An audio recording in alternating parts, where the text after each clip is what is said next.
Hello, this is Dean Kernut, and welcome to the Alpha Exchange, where we explore topics in financial markets associated with managing risk, generating return, and the deployment of capital in the alternative investment industry. Armed with a PhD in economics, Torsten Slok spent several years at the OECD, doing deep dive analysis and making policy recommendations on big picture issues such as pension reform, tax systems, and healthcare policy before ultimately hitting Wall Street. He spent more than 15 years on the sell side, a period that included both the GFC and the pandemic and the lean rate years between them. Now a partner and chief economist at Apollo Global Management, Torsten is providing input on the macroeconomic backdrop and the implications for the firm's investments. Our discussion primarily considers the joint states of the economy and inflation, where we've been, where we're headed, and the read-through on Fed policy. On the economy, Torsten suggests that in this cycle, the transmission of changes in monetary policy to the real economy has been especially lagged as both individuals and corporates have largely shielded themselves from rate increases. On inflation, Torsten describes the ebbing and flowing of goods versus services inflation. The latter, which fell sharply during the pandemic lockdowns, has re-emerged as consumers travel, stay at hotels, and attend concerts. We then talk about wages, which Torsten believes the Fed sees still as too high. Moderation here is a key part of reducing service sector inflation, which in turn is needed to reduce the overall level of inflation. I hope you enjoyed this episode of the Alpha Exchange, my conversation with Torsten Slok. My guest today on the Alpha Exchange is Torsten Slok. He is a partner and chief economist at Apollo Global Management. Torsten, it's great to reconnect and have you as a guest on the podcast today. Thanks so much, Dean. I'm thrilled to be here. Really excited about this conversation. Clearly, just a tremendous amount going on in the world of rates and bear steepening and the follow through into equity markets and risk assets broadly. So lots of uncertainty, lots for us to talk about. Let's get our conversation underway. You've got quite a bit of training in the academic world of econ. You worked at the OECD and spent some time on the sell side. Tell us just about your academic training in the world of economics, and then we can proceed to your professional life. This is important because I still feel that training is at least part of how I think about things today. So I did a PhD in economics at the University of Copenhagen. In most European programs, the PhD takes only 3 years. Today, a PhD can take 5, more normally 6 or even 7 years. And a very important part of that program was that you had to spend a year abroad. So it was very compressed. And I spent a year at Princeton University. This is from 95 to 96. And the topic of my dissertation was essays in macroeconomics, which was a very broad description for what I was interested in. But it really was a mix of econometrics and statistics. At the time, there was a professor, Søren Johansen, that invented co-integration, which in plain English is about figuring out what is the long-run relationship between different variables. And you can model that and you can figure out what is the short-run dynamics. And then you can build a little model in a co-integrated bar, as it's called, and try to figure out, well, why is it this relationship so strong? Why is it that we have had these variables that are significant? And the application of econometrics and statistics and data was the foundation of what I did. And I still feel today in what I do and how I think about things that frameworks, both economic frameworks, but also meaning close to the textbook, but really also institutional frameworks. It's very important. And I have the highest respect for everything you do. And you and I have been friends for now more than a decade, because you got to understand what's going on in bull markets. You got to understand what different institutions are doing. You got to understand what different players in the market are doing. And combining the economics textbook, the finance textbook, with the institutions that we're confronted with in financial markets, that's what ultimately makes our job so fantastic, because you can't just only know about the institutions. You also got to have a framework, and vice versa. You cannot know only the finance textbook and then don't understand the institutions that we're operating in. So there's just no way around it for all of us. Combining institutions with frameworks is absolutely critical, in my view, for understanding financial markets. And that's what I have started out with, learning the economic frameworks and the finance frameworks. And then as I now joined, and this is now many years ago, the sell side in 2005, almost 20 years ago, I have, of course, absorbed more and more of the understanding of what's going on in institutions. So that would be the short summary of where I'm coming from. and how I think about things, broadly speaking. Well, you've got this rigorous background in, as you said, disciplines like econometrics and statistics, and trying to sometimes try to see where the cause and effect relationships lie. And there's obviously lots of very advanced ways to do that in studying data. And I think part of the conversation I hope to have with you here is just around the application of some of that quantity stuff into markets, with the knowledge that markets are ultimately contaminated by our own presence in markets, the trades that live and breathe in markets, and so forth. Let's just go back before your sell side time, which I want to explore a little bit as well. But tell us a little bit about the time at the OECD, what you were up to there, and maybe what some of the big picture lessons from that time in your career were. Yeah, the OECD is a very interesting and very important organization. It doesn't get as much attention, in my view, as it deserves. But the OECD is really an organization that consists of over 30 countries that are, generally speaking, the higher income countries, so US, Europe, Canada, Australia, Japan. There's also a few added countries more in recent years, like Brazil and Korea.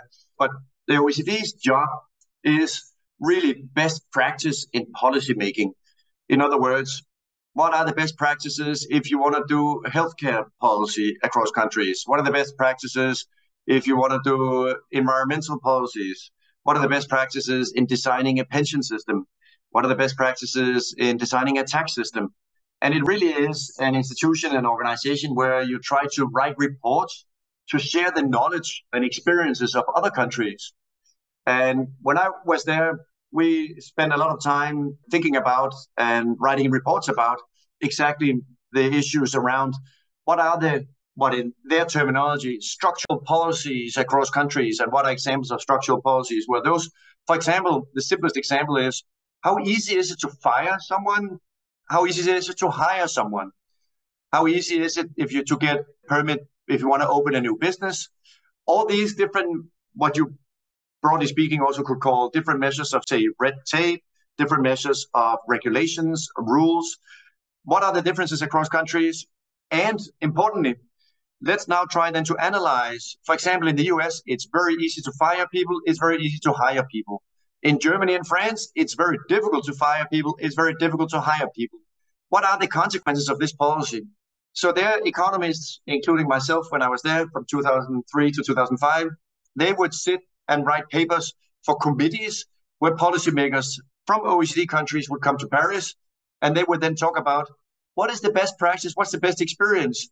And what was meant by that is also investigating what is the consequences in France and in Germany and several European countries that it's so difficult to fire and hire people, and try to measure the economic outcomes as a result of these differences in rules and regulations and institutions. So I know it sounds at a highest level a little bit complicated, that there's a lot of moving parts to that analysis, but that's what makes it such a fun place to observe and to be part of, because figuring out what are the right policies, different countries have different considerations. We know, for example, how do you build the right pension system? Different countries have surprisingly different designs for their pension systems. So understanding institutions, understanding economic outcomes, and coming up with recommendations that sometimes countries say, thank you very much, that's a good recommendation, but that doesn't work for us. Countries may say, well, that's a good recommendation. We hadn't thought about that. We would like to implement that. So there's a lot of different ways of organizing yourself, including also environmental policy, again, tax policy, again, healthcare policy. All these things then collected together at the OECD as an organization in an attempt to try to figure out what is the best practice across countries. So that's where I learned a lot about what they, broadly speaking, call structural policies. And what structural policies? That's everything else than the business cycle. The business cycle is what we study in markets and on our Bloomberg screens and CNBC screens every single day. But what's going on in the structural side? What are the other policies that you do? For example, the CHIPS Act in the US, Inflation Reduction Act, those are examples of things that interfere with the business cycle, but really are structural policies or industrial policies that are designed to achieve certain goals that have nothing to do with the business cycle, but achieve other goals that policymakers want to hit. So OECD is all about structural policies, and they also, of course, look at the business cycle, but really about best practices in policymaking. Yeah, I think it's the set of rules that are in place, or the set of, as you call them, structural policies that are pursued both across time within a country and then across different countries at a given point in time, they really complicate oftentimes the analysis from a macro standpoint. So you did that. And then in 2005, you jumped into the sell side, had a vastly successful career in economics, economic research on the sell side. So I'm thinking 2005, we're in the full swing of the housing bubble. We're getting into that 2007 period where things start to come undone. I'd love for you just to reflect a little bit through that period before the crisis and then through the crisis. I guess one of the things I'm thinking about is even folks like Paulson and Bernanke really misread the severity of the risks in the market. I think it was March 07 that Paulson famously said subprime is contained. These are folks that are incredibly smart about finance and economics. They've got access to reams of data, and yet they really missed where the risk was and how systemic the tidal wave that was brewing was going to be. Reflect a little bit for us on that period as an economist through the financial crisis. You lay it out perfectly. I think most importantly that a lot of economists, of course, myself included, come with nice textbooks and we bring them along and then we look at the world and say, well, let me see where I can stuff the world into the textbook that I know so well.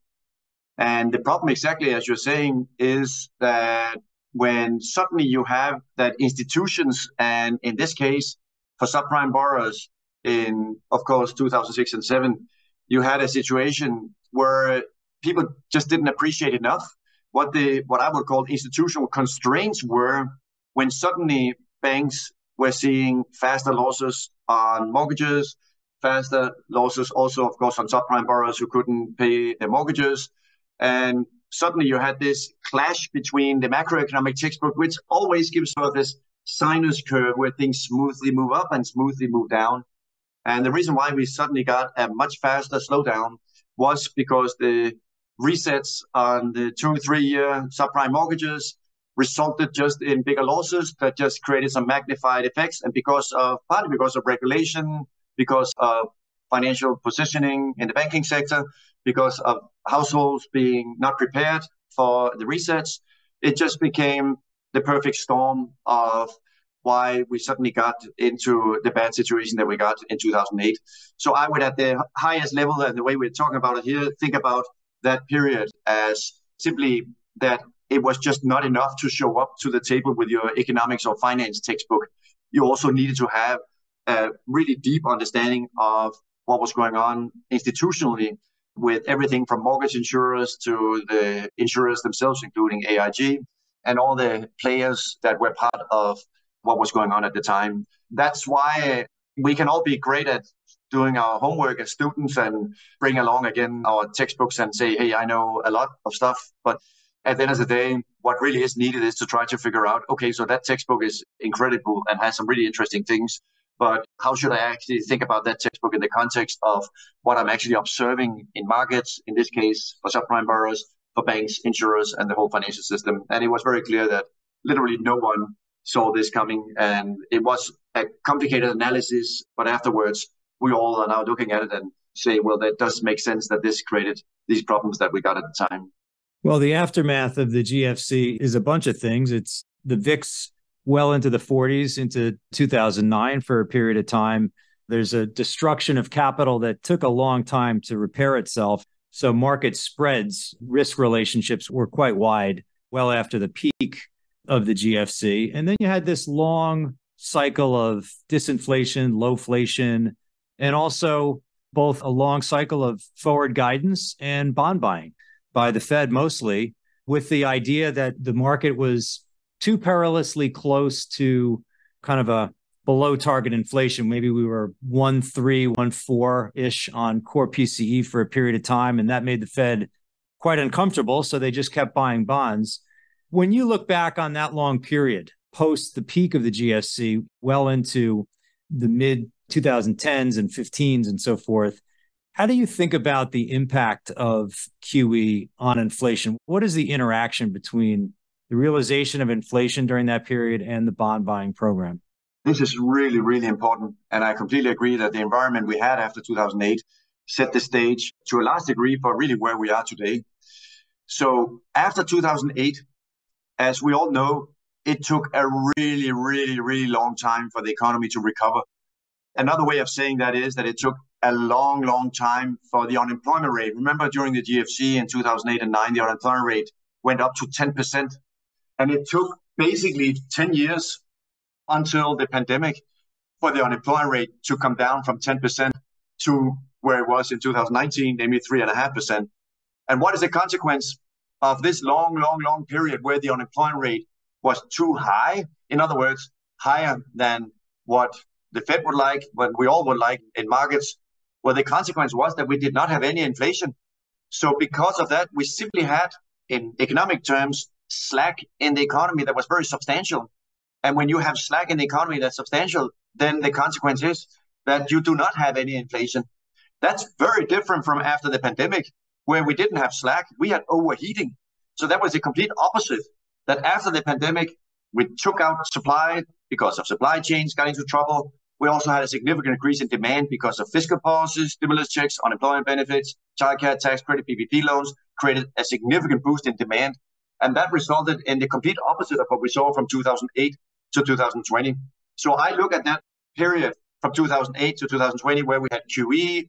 A lot of my academic friends wrote papers about the zero lower bound, meaning that the fact, what do you do when you're the Fed or the ECB or Bank of Japan? What do you do when interest rates are at zero? What can be done to get the economy back on track? And of course, as we're talking about here, QE is one very important tool in that regard.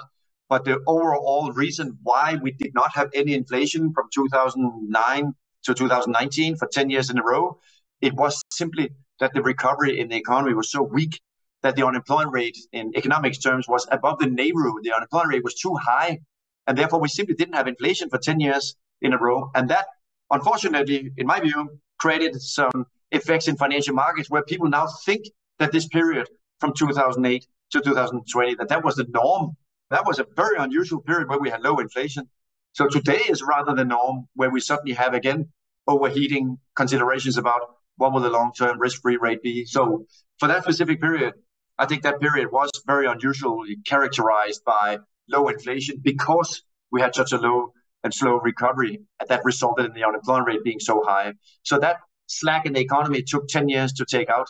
Of course, that changed completely with the pandemic, but that was the reason why risky assets traded so well for that entire period, because the Fed was trying to get more inflation. As you were saying, we saw the Fed, and today it's a little bit almost ironic, the Fed was trying to fine-tune because the inflation was not 2, it was more like 1.5, 1.6, and the Fed felt clearly that this was not good enough. So we got to push a little bit more just to get 0.3, 0.4 percentage point extra. Looking at it today, when inflation peaked in last year at 9.1%, it looks a bit, honestly, funny that we focus so much on getting exactly to 2%. But the bottom line to your question is that was a really unusual period where we simply just took a long, long time to get the unemployment rate back to a much lower level. Well, one of the things about markets is they're constantly giving us feedback. They're teaching us lessons. And if you're serious about this business, you've got to be willing to evaluate your framework and be willing to make adjustments to it based on what we observe. And I'm just remembering, Torsten, that letter that was posed, I'm going to say around March of 2009. It was written by 40 very well-regarded economists. I think John Cochran from the University of Chicago was on there. The thrust of the letter was this bond buying is going to cause an explosion in inflation. And these are very, very well-regarded, very academically strong economists, and they turn out to have gotten that pretty wrong. But that was because the textbook would tell you that that's what should have happened. But the problem with the textbook in this case was, and well, it depends on exactly which textbook. If you take the monetary textbook out, you would think that money printing creates a lot of inflation. So that was dispelled quite significantly starting in the 1980s. But if we at least take the Keynesian textbook out of aggregate demand, the thought was that this would create a lot of aggregate demand in the economy and therefore ultimately a lot of inflation. And you're right, it turned out to absolutely not be the case, and only came later, but for completely different reasons. If you're going and looking back on just your own process of updating how you think about markets based on what you observe, markets and the economy, are there one or two things you can highlight for our listeners that were some version of a head scratcher where something materialized that you didn't anticipate, or there was a stronger or weaker linkage between two variables that caused you to rethink or just to incorporate a new way of thinking into your own framework? Well, I would say that at least the most current debate, as you and I talk about frequently, and as we know here in markets at the moment, is why has the economy not responded to the Fed hiking rates? This has resulted in a fair bit of head scratching. The Fed's own forecast would have predicted a sharper slowdown during this rate hike cycle. The consensus would have predicted and did predict a sharper slowdown that never materialized. And if you start thinking about, well, why didn't that then happen? Well, that's then opening up a whole range of different discussions about, well, what is the reason why the economy hasn't slowed down? And in other words, this idea that we have from our textbook that when you raise interest rates, GDP slows down, or when you raise interest rates, as the Fed has done since March of last year, you begin to see the unemployment rate move higher. So why haven't we seen that this time around? There's a number of different explanations. The first one, in my view, is that what was so unusual about the pandemic recession is that normally when you have a recession, households start losing their jobs, and therefore they start dissaving, meaning they start spending money, and even money that they borrow or that they don't have. This recession, you saw the complete opposite. Because we were sitting at home, we were not able to go to restaurants, we're not able to fly in airplanes, not able to stay at hotels, not able to go to Taylor Swift concerts or US Open in tennis. Because of that, you saw a significant increase in savings during this recession. And on top of that, you also had stimulus checks and unemployment benefits, PPP loans, childcare tax credit. All those things created $2 trillion in excess savings after the pandemic. Now we're working through those savings, and maybe those savings, meaning the amount of money people have literally in their checking accounts, that is so much higher than before. Maybe it is as simple as the following, that maybe people are still burning through these savings. And maybe that's the reason why the economy is still doing so well, that it doesn't matter what the Fed funds rate is doing if you happen to have some extra money in your checking account. Because then you say, I don't need to borrow. I can just take the extra money I have in my checking account after the pandemic, and then I can go and spend that. So maybe the first reason why, and the head-scratching reason why the economy has still continued to be so strong, is that there were a lot of excess savings during the pandemic that we are still working through. The San Francisco Fed, in a note here now 2 months ago, they said that households are running out of those savings. They actually said households will be running out of those savings here in Q3. And that's, of course, now behind us. Well, but we still have an economy that's doing okay. So from that perspective, it still turns out to be the case that there's still spending power in the economy, not coming from credit, from borrowing, but simply because it came from savings. Other reasons why the economy is still doing so well is that during the pandemic, households, what you could call, immunized themselves by locking in low mortgage rates. Remember, 21% of mortgages in the US are between 2 and 3%. In very round numbers, 30% of mortgages in the US are in the range of 3 to 4%. So a lot of homeowners refinanced in 2000 and 2001 and locked themselves into 30-year fixed mortgages. Remember, the mortgage market, as we all know, is all 30-year fixed rates in the US at 95%. So the consequence of that is that households simply immunized themselves from rate increases. And you saw the same thing for companies, particularly IG companies, but also high yield. They locked in low levels of financing. They termed out their debt substantially in 2020 and 2021. So as the Fed started raising rates in 2022, companies were incredibly well prepared. Households were incredibly well prepared. And the consequence, therefore, is that rate hikes have not been biting as hard on households and have not been biting as hard on corporates as they have done historically. So in this very important discussion about how long is the transmission of monetary policy, the Fed has for many years says, well, from we raise rates, it takes 12 to 18 months before it shows up in the economy. Well, maybe in this situation, because of households having more savings and because of households and corporates immunizing themselves from higher interest rates, maybe we should prepare ourselves that this is not 12 to 18 months, as we, for a long time, a lot of people in the economics world and the Fed world have been saying. Maybe it's more like 18 to 24 months. In other words, maybe it just takes longer time for the Fed to succeed with cooling the economy down. So I would say that the head scratcher, in my view, which is very relevant for what's going on in markets today, is why is the economy still doing so well? And I think that those two reasons I mentioned here play a very critical role. And I had not, in the beginning of this year, personally appreciated enough that these two forces could be so powerful. And that's definitely also the case for the Fed and also the case for the consensus, given what the consensus and the Fed thought, even in their forecast, when we went into this year. Well, I want to zoom out a little bit and gather some of your broad framework for assessing inflation. before we do that, let's just talk a little bit about your role at Apollo. You're a partner, you're the chief economist. Apollo does a lot of things, but certainly bottoms up credit kind of fundamental work is a big part of what the firm does. You've got a big picture macroeconomic framework. I'd love to just learn a little bit about your role there, how the top-down work interacts with the single name bottoms-up analysis. In my old job, I spent 90% of my time essentially talking to clients all day long, going on Bloomberg, CNBC, talk to the newspapers, basically try to get the analysis out and discuss in different forums around the world with customers, and also a little bit the last 10% internally with the trading desk, with management, about what's going on, what are we thinking, and what are the implications of how we analyze things at the moment. Today at Apollo, my workflow is distributed a little bit differently.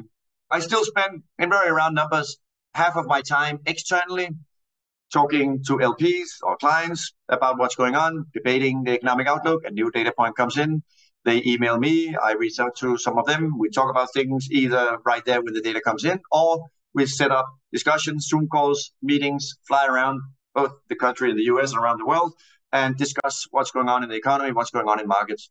The other half of my time I spend internally talking to deal teams, talking about what's going on in terms of investment opportunities they're looking at. As you're saying, a lot of that is very heavy, what I would say bottoms up work. And from that broad perspective, call it micro corporate finance decisions. Is this the right thing to do? Is this the wrong thing to do? So my role really is, together with the deal teams internally, both in private credit, private equity, and in real assets, to have a conversation. Okay, does macro matter in this case? If it does matter, what are the scenarios? What could be the risks? What should we be having in mind when we look at different opportunities? So broadly speaking, internally, we try to marry micro with macro and make sure that something is a good idea or if something is a bad idea, that we have connected the dots and make sure that we have turned every single stone when we look at different opportunities. And the last 20% of my time, I spend talking to management, of course, internally, but also the media and again, the press, discussing our views and debating what's going on in markets. So it is a little bit different composition of my job relative to what I did when I was on the sell side. If you're in markets and fixed income or equities as well, this burst of inflation that we saw, and we can attribute it many different ways, but as you mentioned, I think it was 9.1 was the high in year-over-year CPI. It's just mind-numbing how substantial that was relative to anything we'd seen since really the early 80s. I agree. I was just thinking about if you're running a business, that inflation volatility, forget being in markets and sitting in the seat and going, wow, the break-evens are moving, but running a business and being confronted with that uncertainty that gets imposed on your business plan from inflation volatility must be just tremendous. And so this is where I would love to take the conversation next, which is just how you think about inflation. I think we've talked about monetarism. I don't know that we mentioned the Phillips curve, but that's another thought process around inflation. Terms like NAIRU get thrown in there as well. How should we think about inflation in the current time frame where monetary policy is clearly trying to be restrictive? We've got this massive push from fiscal policy. Some people are starting to get pretty worried about that. I see you just wrote about that in the Daily Spark. So just try to give us your 30,000 feet of how you think about the causes of inflation from a time variation standpoint. Obviously, as you're saying, inflation went up to 9.1 and suddenly we were all looking at each other and saying, gee, maybe macro, and in this case, maybe inflation. And the outlook is actually really important because as we know, even today, the consequences of this significant move up in inflation was that the cost of capital increased and the Fed raised the cost of capital and loan rates, of course, went up now with a little bit delay, but in particular, of course, here more recently. And that has created a number of very significant implications for financial markets. Because think about it, as you know, and as you and I agree on, page 1 in your finance textbooks is the risk-free rate. And now we are saying the risk-free rate basically went from 0 to, at the moment, 5.5%.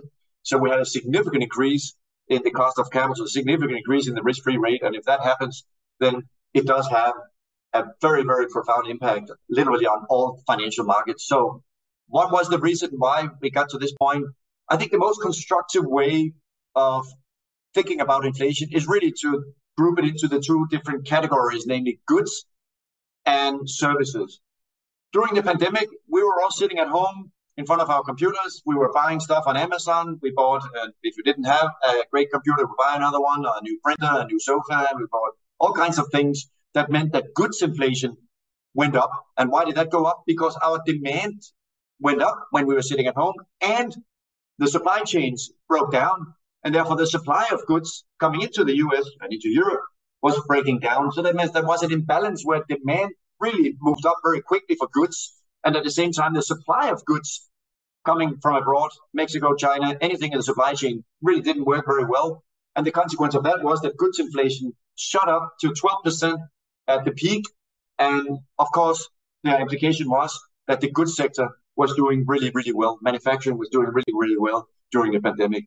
Now the supply chains are working again. Now demand for goods has started to slow down. So now we actually have where we are right now, that goods inflation actually is back to where it was before the pandemic. What about services? Well, when we were sitting at home during the pandemic, we could not go to restaurants, stay at hotels, fly on airplanes, go to concerts, sporting events. And as a result of that, this service sector was doing really, really poorly. And as a result of that, service sector inflation was really, really weak. So therefore, you had this very unique combination during the pandemic that goods inflation went up because we were buying goods, but service inflation was really weak. And remember, services makes up, in very round numbers, about 70% of the economy. So that means that goods inflation, that makes up 30%, that went up a lot, and then it came down. And the characteristics of inflation today is exactly that, well, we didn't do restaurants, airlines, hotels, concerts, sporting events during the pandemic. But boy, are we back now, flying on airplanes, going to restaurants, staying at hotels, going to concerts, going to sporting events, all these things in services that continues to still to this day to do so well. So we had that while goods inflation was falling because we were no longer buying goods, then services inflation really started moving up. So the answer to your question is that you could almost do, which is what we have in my group, a Phillips curve for goods inflation and a Phillips curve for service inflation. And not to overcomplicate the discussion, but that's another way of seeing the dynamics that drive goods inflation are different from the dynamics that drive service sector inflation. And given that service sector inflation has such a big weight, again, has a weight of 70%, and an important part of that, as a footnote, is housing. But if you look at supercore inflation, which excludes food, energy, and housing, you still see that that's very, very elevated, between 4 and 5% for PCE and CPI. So the short answer to your question is, I think that the key to understanding when will inflation be back at the Fed's 2% target, we can check the box and say goods inflation is back at the Fed's 2% target. So far, so good. The supply chains have been straightened out. So on that front, we're doing well. But on services, we still see significant demand for travel, significant demand for consumer services more broadly. Just think about in the conference board, there is a sub-question asking households, are you planning to travel in the next 6 months abroad? And that data point shows you that, yes, there is the highest percentage of households, namely 22% of households say, yes, we're planning to travel abroad, meaning to a foreign country, in the next 6 months. So the consequence of that is that people are still willing to spend money on consumer services. So this brings up the last point in this is that, okay, if services inflation is still so strong, what can the Fed do? Well, the challenge is that the Fed can just continue to try to raise rates. But the problem is that the most important driver of services inflation is wages. And wage inflation, as we've seen in the last few employment reports, has continued to actually be quite strong. The latest print that we have is at 4.2%. Remember, wage inflation between 2010 and 2019 was about between 2 and 3%. So if wage inflation is still high, the Fed is beginning to run the risk that we do need to see softening in the labor market. That's why, in my view, Jay Powell points to we need to see a softer labor market, or we need to see a higher unemployment rate, because that's the only way the Fed can meet their goal of getting inflation, and here in this case, service sector inflation, to come back to 2%. So sorry, this was a very long answer, but the bottom line, Dean, to your question is, I think that the best way that, in particular from a market perspective, that we should be thinking about, are we there yet? Can the Fed declare victory over inflation? And the answer is today, absolutely not yet. But the indicators to watch whether that's happening is to what's going on in services. Are we beginning to see a slowdown? We watch and monitor on a daily basis the various indicators, but the weekly data you have for how many people go to the movie theaters, how many people go to Broadway shows, how many people, that's daily data, go fly on airplanes, and try to see are there signs of weakness or not. And the overarching conclusion is, yes, it is weakening a bit, but we still have some ways to go before we get that weakness in the service sector that would result in the weakness in wages, that then would result in weakness in service sector inflation, and then would result in weakness in overall inflation. So there's a lot of domino bricks that will line up in that analysis, but it all starts, in my view, from where we sit right now, with figuring out what's going to happen to service sector inflation over the coming quarters. When you step back and you think about where we are in terms of the inflation fight, so you mentioned that monetary policy, the famous long and variable lags, could be 12 to 18 months. Perhaps this time is especially unique because of the rescue facilities that were put in place and literally something reasonably close to a helicopter drop. I think the number was 2.1 trillion of excess savings or something like that, a large portion of which appears to have been worked down. We've tightened an awful lot. We've not just tightened on the short rate, but the bond market vigilantes have done us the service of raising the long rate quite a bit as well. 10-year, 470, 480, depends on what day you look. Where do you think we are in terms of, if you're pointing to wages are still high, the super core inflation metric is still high, but we know that there are inevitably long and reasonably uncertain lags. Where do you think we are just overall in terms of the progress that's been made and what needs to be done from here? This is very important when we look forward and ask the question exactly as we're talking about here, how long time is it going to take before we ultimately get to the Fed's 2% target? I think the framework for thinking about what's going on is actually quite simple, namely that the Fed is trying to raise interest rates to cool the economy down. In other words, let's not forget the Fed raising interest rates. The whole goal with that is for people to buy fewer cars, buy fewer washers, dryers, furniture, iPhones. The whole goal with raising interest rates is that consumers should be spending a little bit less money by making it a little bit more expensive to go out and borrow. Likewise, the whole goal with raising interest rates for the corporates is that the Fed wants companies to have a little bit harder time getting financing. That means that lower rated companies, for example, CCC companies or high yield companies, and also loans, the Fed, they would never phrase it this way, but the goal is that they want some of these companies to have a harder time getting financing.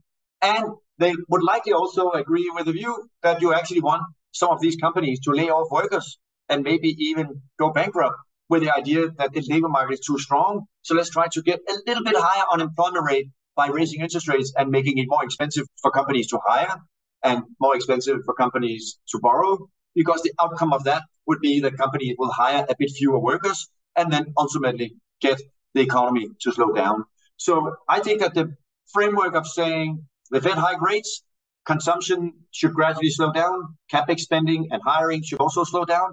I think that's exactly what we have seen since the Fed began to increase interest rates in March of 2022. So if you go back as the best example and look at non-farm payrolls, meaning job growth in the beginning of 2022, job growth on average in very round numbers at the time was that the US economy created in the beginning of 2022, 600,000 jobs every single month. 12 months later, 400,000 jobs every single month. And fast forward to today, we are closer to, on average, if you take a 3 months moving average, around 200,000 jobs a month. So in other words, we are seeing job growth slow down. The pace of hiring is slowing down. And that's exactly what you would have expected if you took the textbook out and asked, what do you think will happen if the Fed begins to raise interest rates? So let me just finally mention a few data points, because you might now ask, okay, that's what you should expect. But what is the data telling you that this is actually what's happening?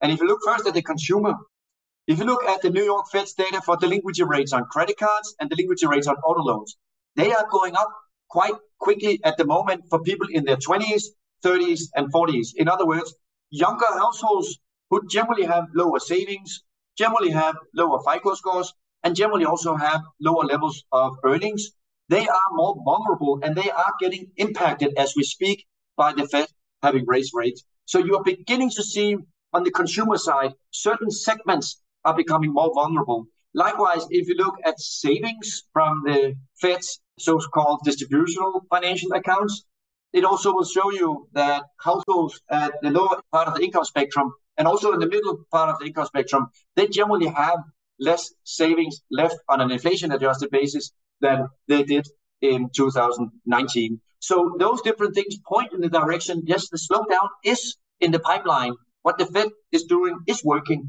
And finally, what are the pieces of evidence that Fed hikes are working on the corporate side? Well, if you look at the default rate for high yield and for loans, they are really going up quite quickly, in particular the last 6 months.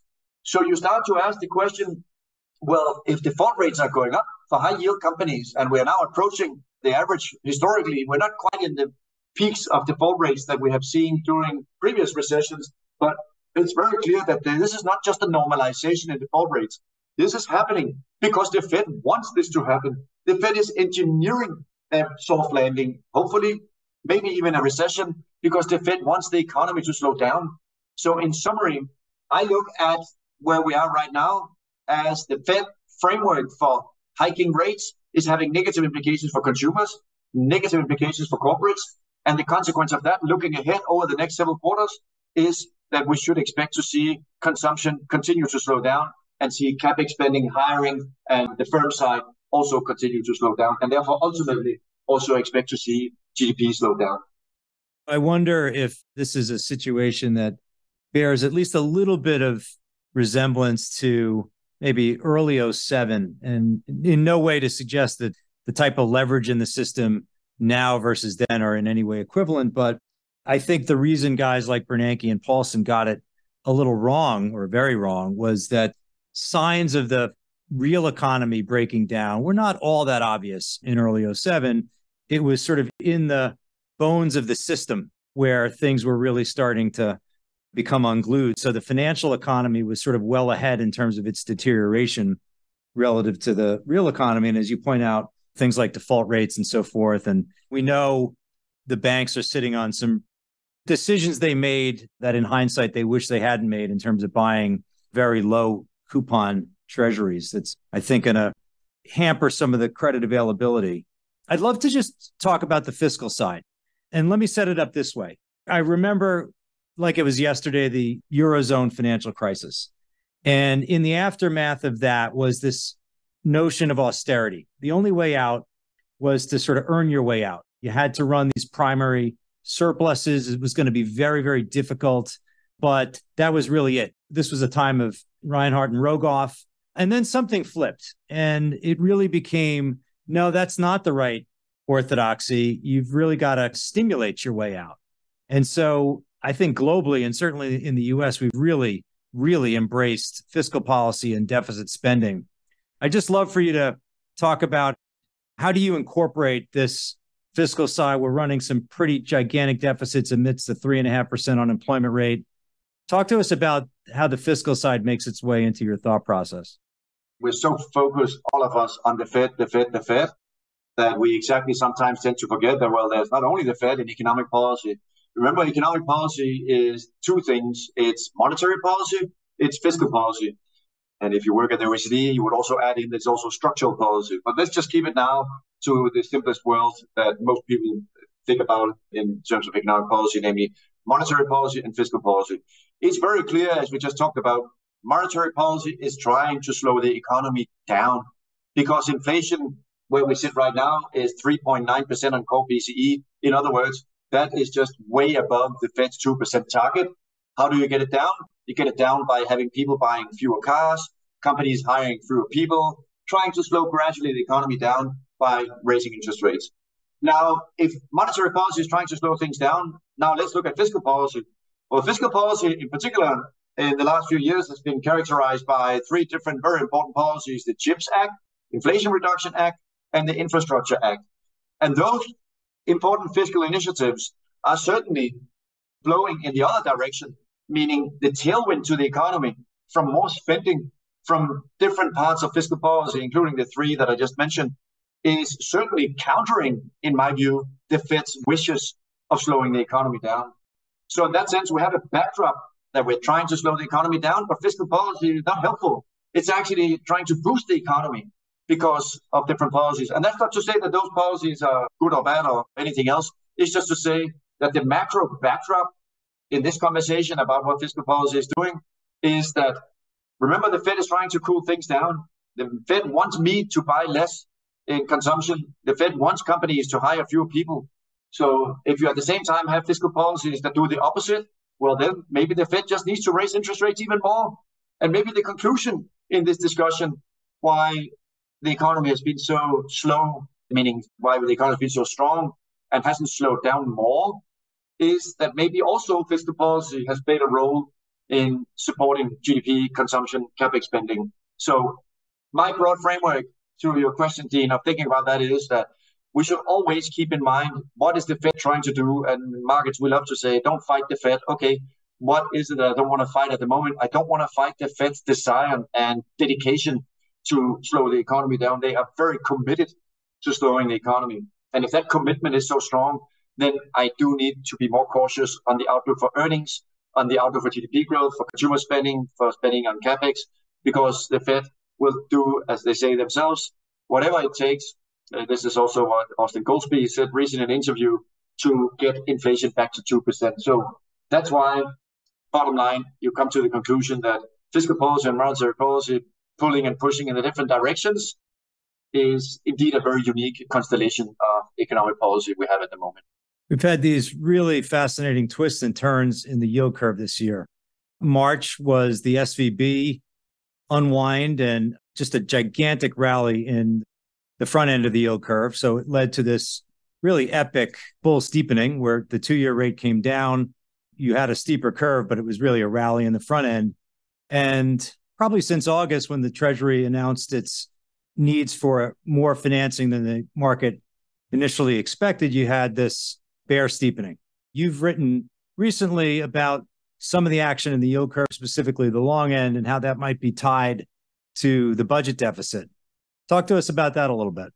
As you and I also have talked about many times, I mean, one way to look at long rates is to split it up into what are the drivers of long rates that come from Fed expectations, meaning from short rates over the next 10 years, and what are the other things that are driving long rates. A complicated way of talking about this is to talk about the term premium. If you look at the Fed's measure of the term premium, we will find since late July, it has gone up basically 1-to-1 with how much 10-year rates went up. So what does that mean? That basically means that the entire move we have had higher in long-term interest rates during the last many months is driven by the term premium. And remember, the definition of the term premium is that that is everything else than Fed expectations and growth. In other words, the term premium is what's left when you have cleaned the 10-year rate for Fed expectations.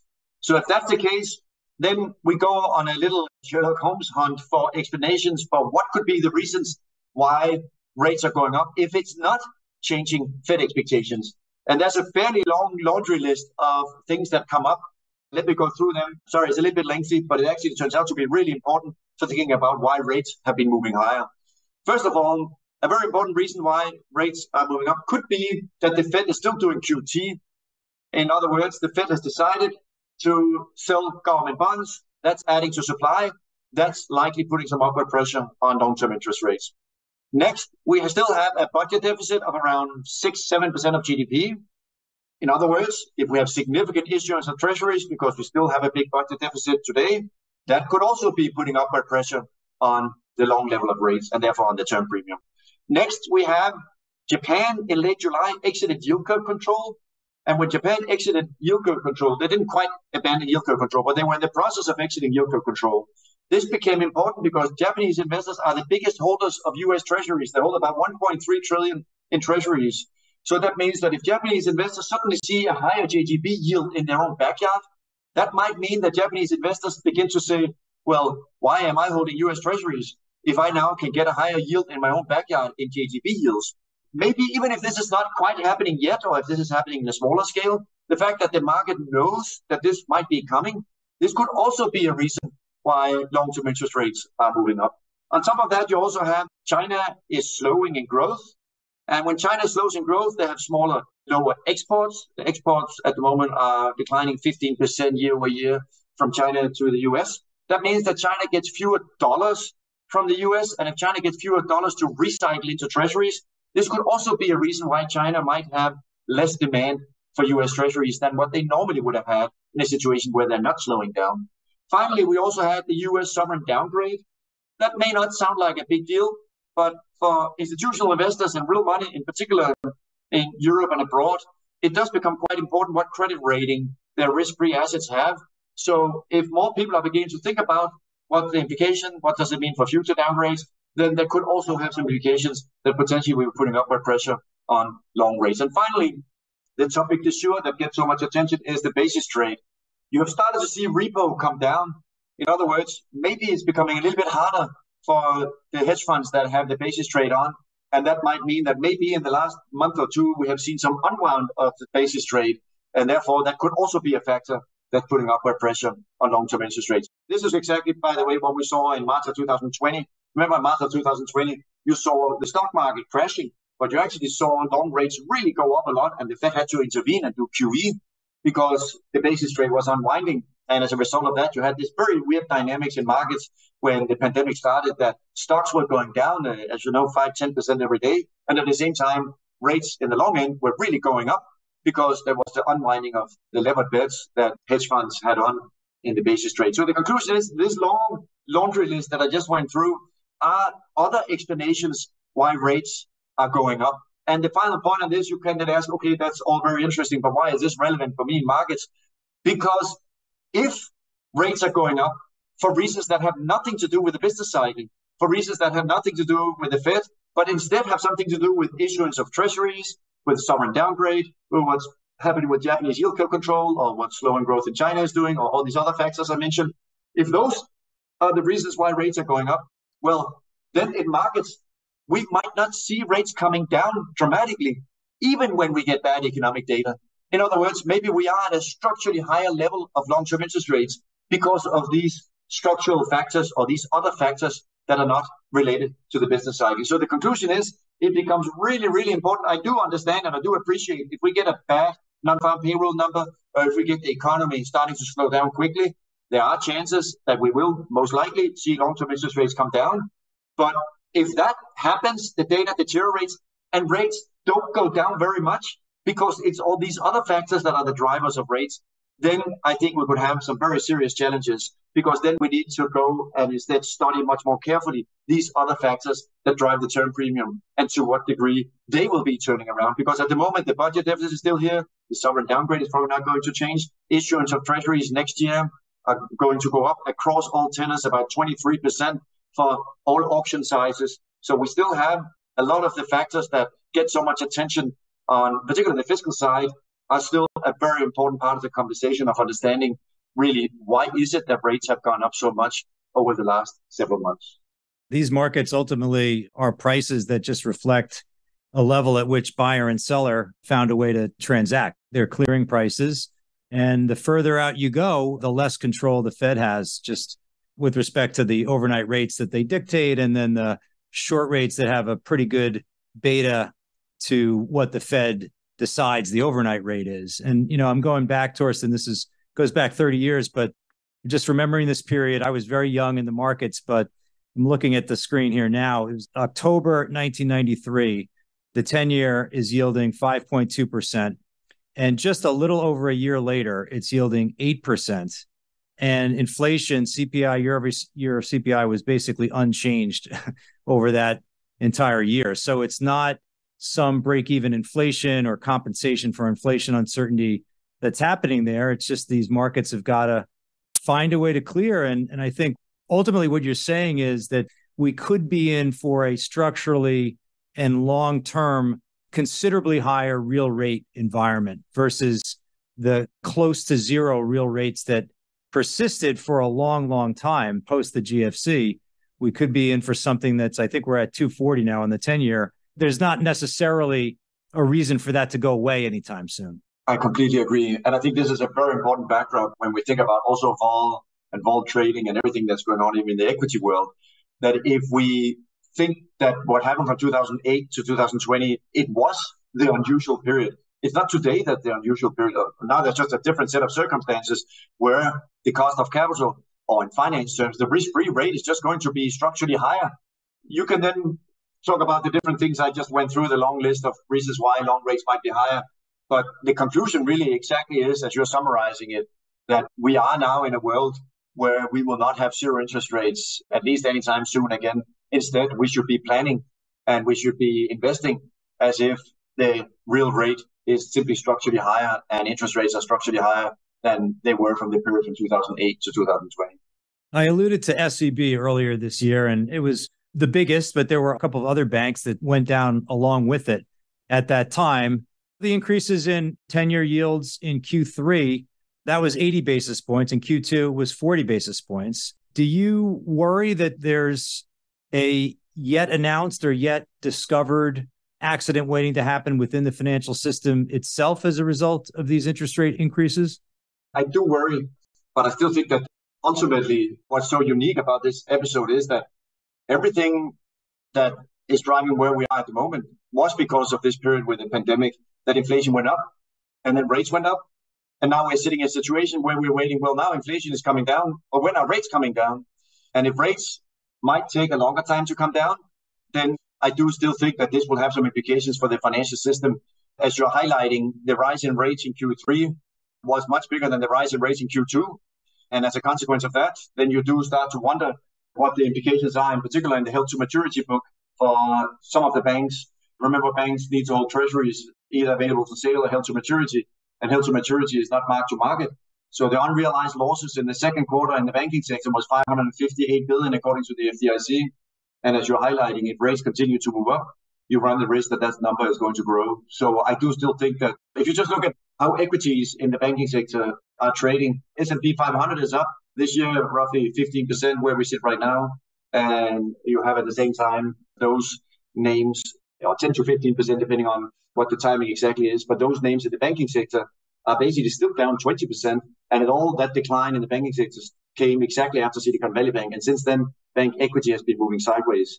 The market is voting with its feet and telling us that there is still quite a discrepancy between where banks are trading relative to the rest of the market is trading.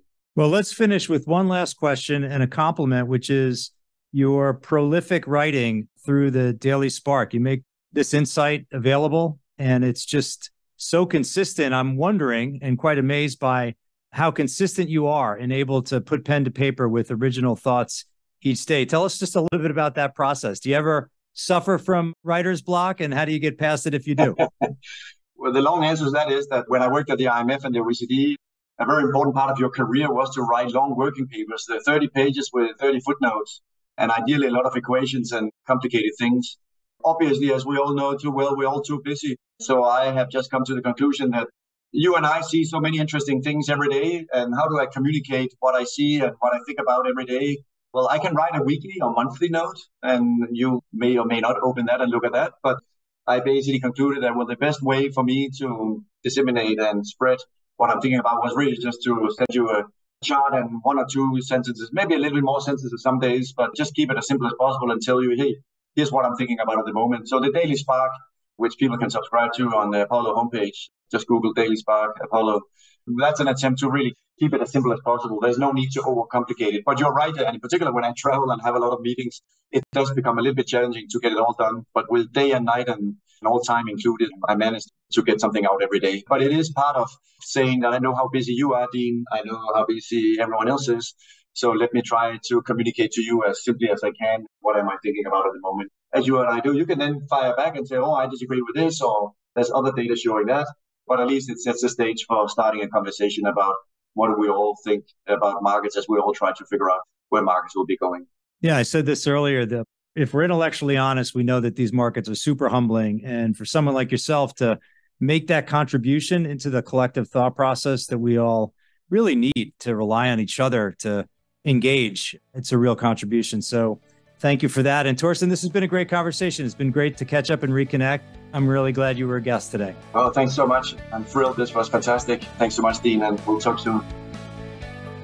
You've been listening to the Alpha Exchange. If you've enjoyed the show, please do tell a friend. And before we leave, I wanted to invite you to drop us some feedback.